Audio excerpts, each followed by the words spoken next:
Your lips are bathed in saliva, constant contact with water, and yet they crack, they bleed, they peel. If water is everywhere, why is this the driest zone on your entire face? The answer is anatomy. Your lips sit on the only zone of your face with no sebaceous glands, no sweat glands, no follicles. There is no biological machinery to produce a protective film. Other skin zones produce ceramides, cholesterol, fatty acids, the mortar that locks water between cells. Lip mucosa produces almost none. The brick wall stands, but the mortar is missing. Water escapes freely. The stratum corneum on the vermilion border is so minimally keratinized that blood vessels show directly through it. That characteristic red color is not beauty. It is biological vulnerability rendered perfectly visible.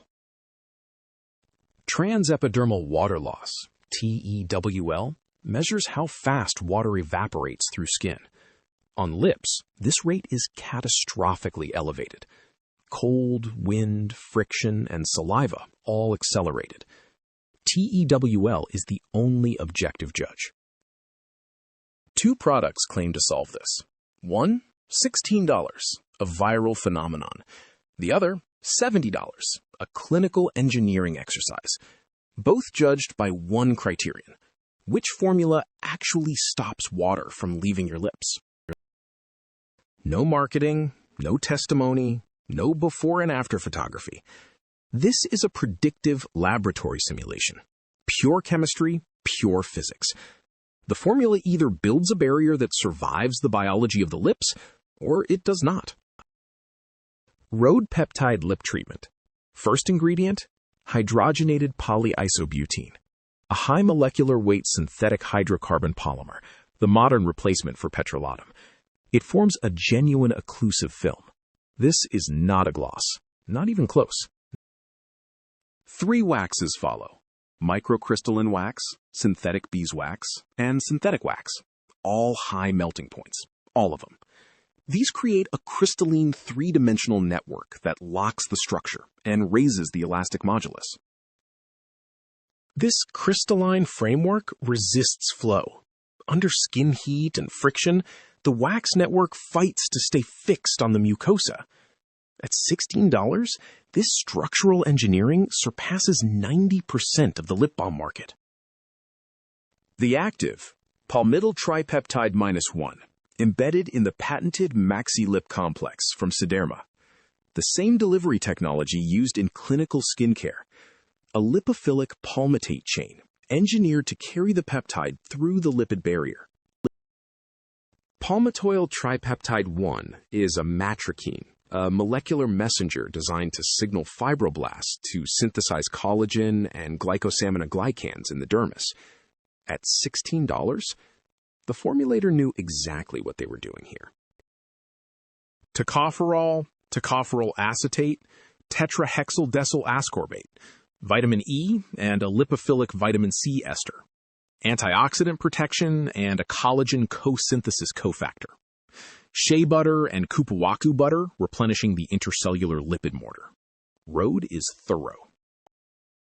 Now the second ingredient, diisostearyl malate, a diester, exquisitely viscous, genuinely luxurious.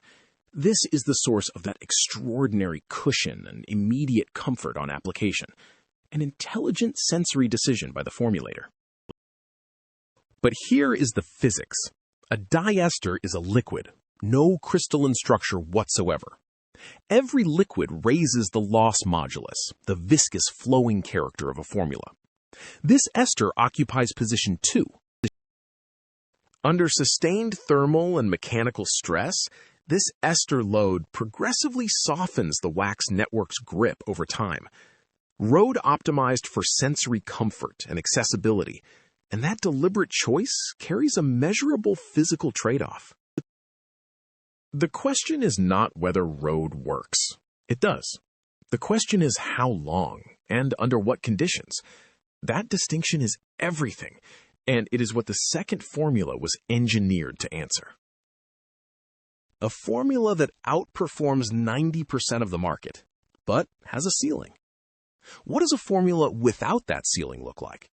Subscribe, because the answer involves an ingredient that has no business being in this product. Revision Skincare YouthFull Lip Replenisher.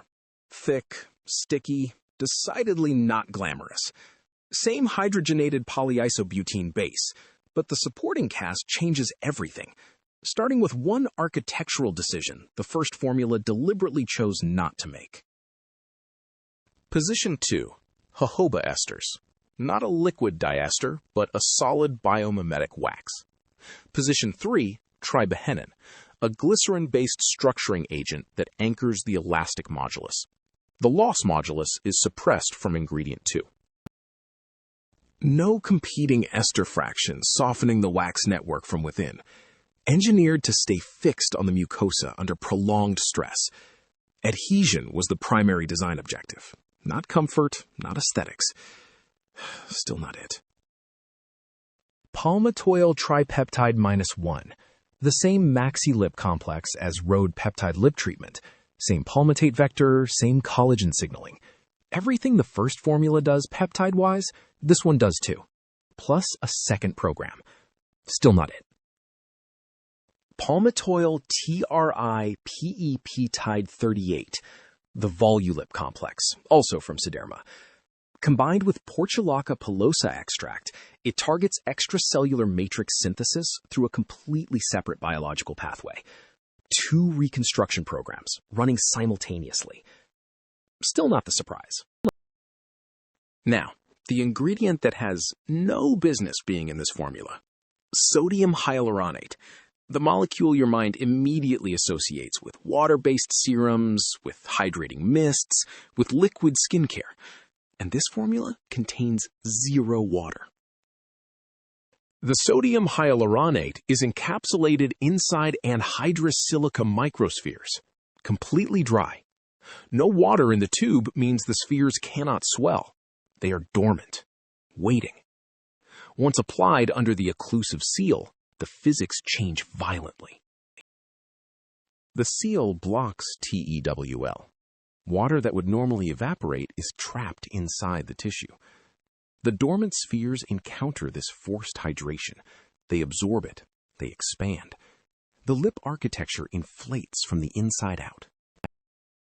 The lip is not hydrated from outside in. It is inflated from inside out, using its own water that the polymer fortress refused to release. This is not skincare. This is hydraulic tissue engineering. Dipalmitoyl hydroxyproline, the Sepolift complex, a lipophilic amino acid targeting structural fiber integrity. It signals protection of existing elastin and stimulates contraction of newly synthesized collagen. The first formula has no equivalent layer. One concession: Mentha arvensis leaf oil. Its menthol can act as a neurogenic irritant on compromised mucosal tissue. In a formula this clinically engineered, it is a marketing concession. Proportionate, noted, verdict unchanged. The laboratory simulation activates. Environmental conditions applied to both formulas simultaneously. Rising skin surface thermal load, mechanical friction cycling, salivary contact stress. The objective is singular. Which polymeric film survives the full test? First formula under stress. The polymer and wax network activates. The seal forms. TEW drops. Water accumulates under the barrier. The palmitoyl tripeptide 1 delivery mechanism engages. Phase 1. The formula performs exactly as designed. Stress phase 2. Thermal load increases. Friction cycling accelerates. The ester fraction begins dominating rheological behavior. The loss modulus rises. The film thins at its weakest nodes. The Sealing-Rhodes formulator accepted is reached. As the film fractures, hydration pressure drops. The osmotic driving force pushing the peptide inward weakens significantly.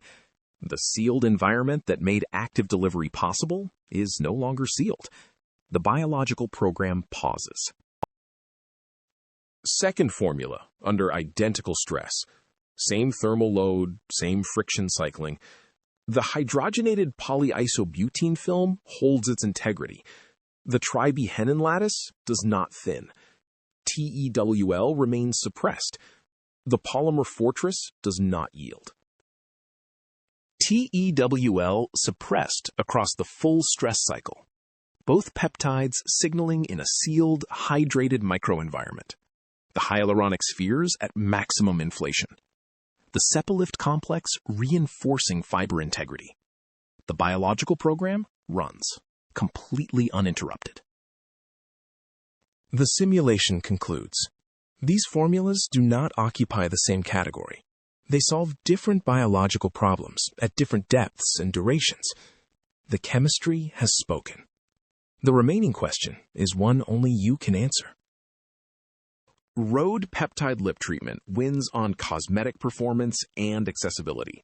Outstanding sensory architecture, genuine occlusion, a properly vectorized peptide.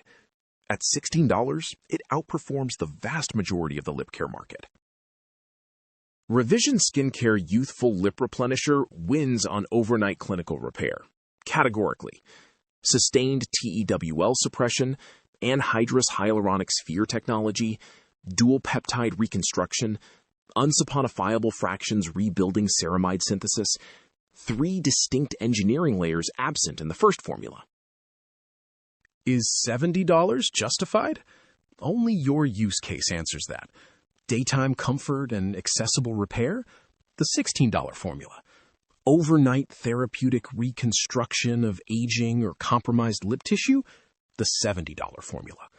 Biology dictates the budget. The lip cannot negotiate. No sebum, no sweat, no ceramide factory. Everything standing between your lip tissue and accelerated water loss is the formula you apply. Which biological problem are you actually trying to solve?